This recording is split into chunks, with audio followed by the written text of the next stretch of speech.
Hello class. Today we are tackling Practical 7, which focuses on the most fundamental concept of object-oriented programming, OOP, after classes, inheritance.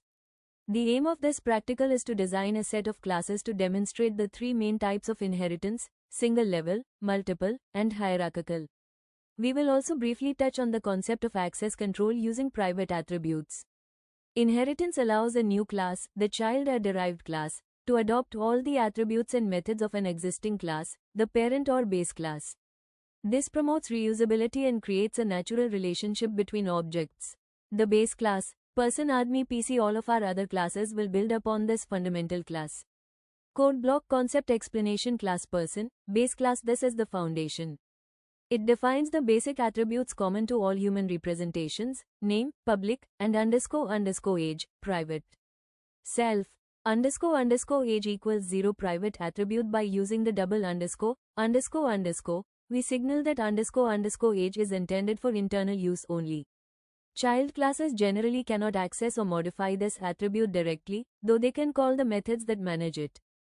Def get data, self, data input method. This method handles the input for the name and the private __ age. Def display data, self, data output method. This method prints the basic information. Export to Sheets 1. Single level inheritance, the chain. This is the simplest form, where one class inherits directly from a single base class. Code block concept explanation: class employee, person, single inheritance, employer as the child class, and person as the parent class. The employee class automatically gets name, __ age, get data, and display data from person. Super, __ init, __. Calling parent constructor. This is the standard way for the child class to ensure the parent's initialization logic is executed first, setting up the name and __ age attributes. Self, get emp data, reusing parent methods inside its own methods. Employee reuses the parent method by calling self, get data, saving us from rewriting the name and age input logic. Export to Sheets 2. Multiple inheritance, the fusion. This is where a single child class inherits features from more than one parent class. Code block concept explanation: class skills, second base class. We define a simple skills class with a skill attribute and methods to manage it. Class developer, employee, skills, multiple inheritance. The developer class inherits from two parents, employee, which itself inherited from person, and skills. It now has features from all three classes: employee, __ init, __, self, and skills, __ init, __, self.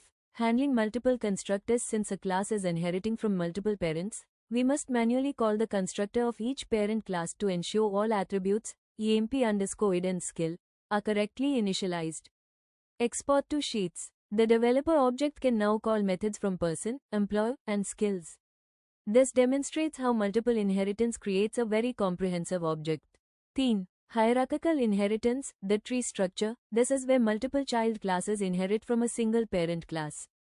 Code block concept explanation: class student, person, hierarchical inheritance. The student class is a separate entity from employee and developer, but it also inherits directly from the common person base class. The structure base multiple children. We now have a hierarchy. Person is the top node, with employee and student branching out as its independent children. Both children share the common person characteristics but define their own unique properties, emp _id vs cos. Export to Sheet summary: inheritance type structure example purpose: single parent child employee, person, simple, logical extension of one class. Multiple parent, one job parent, two child developer, employee, skills, combining distinct features from multiple sources. Hierarchical parent child 1, child 2 student, person, employee, person, sharing a common foundation across several different categories. Export to Sheets. By completing this practical, you've grasped the core concepts of building reusable and structured code in Python using OOP inheritance. Thank you.